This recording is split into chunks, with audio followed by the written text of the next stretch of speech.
فنان القدير كابتن نبيل، اهلا بحضرتك. اهلا بيك. اهلا.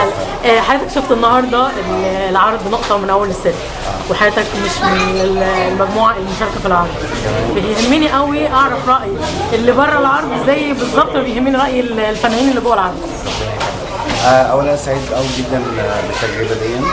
فعلا تجربه رائده وبدايه خطوه جميله جدا لفن السيرك، وكان لازم الفكره دي تنفذ من سنين طويله وكنا بنحلم بيها وكنا بننادي بيها، ولكن لا حياه لمن كان زمان يعني.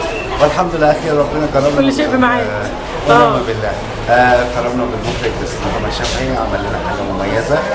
صح تناقشها بعض الحاجات الصغيره جدا عشان تكتمل، ولكن كاول مره وكاول تجربه انا بشكر الظروف انها تحت لنا الفرصه دي. فعلا فكره جميله جدا وسعيد بيها، وبتمنى انها تتكرر كتير. يعني شايف ان هي هتضيف فعلا لحاجه لتاريخ السيرك؟ طبعا طبعا طبعا. هو دلوقتي كل السيركات العالميه ماشيه على نفس المنهج ده، السيستم بالطريقه دي، وانا سعيد بيها.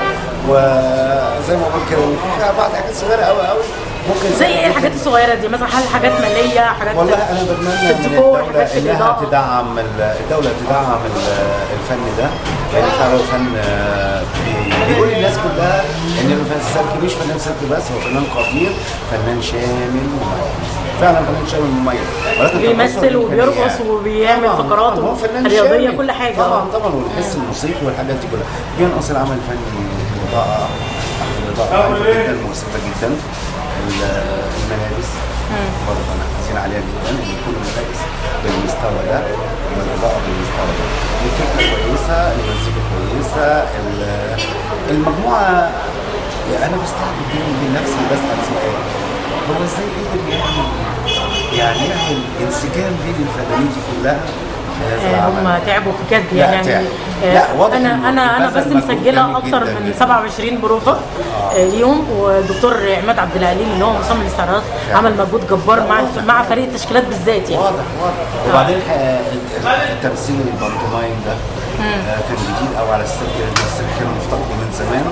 وبنشكر برضه القائمين على العمل ان هم قدروا يعملوا ده، قدروا يطلعوا رفعت السيد وعليين السيد المحترمين ان هم قدروا يعملوا شو في بانتومايم، وده كان شيء جميل. ودي كون ان هو يخرج بالجوده دي يبقى معناه ان هي الموهبه دي جواهم، بس ملهاش حد يخرجها للنور. لا ملهاش حد بالظبط. بتمنى من ربنا ان الدوله تهتم بالاضاءه اكتر من كده، تهتم بالموسيقى التصويريه، يكون يتعامل مع الموسيقى التصويريه يكون العمل اكتر من كده بكتير. كنت بتمنى ان الدوله بقى تهتم بالملابس، بالاكسسوار، بالادوات الفنان، بالاضاءه، بالديكور، بالخلفيات. كان نفسي يكون في امكانيات، لان اي عمل فني فعلا المشكله فعلا في الامكانيات. لابس الاسره مع الاسره. انا مقتنع بكده، وكل فنان طالما موجود فنان يبقى يقدر يعمل اي حاجه، بس انت حطيه في المكان المناسب ووظفيه صح. شكرا يا فندم، شكرا جدا يا فنان. شكرا.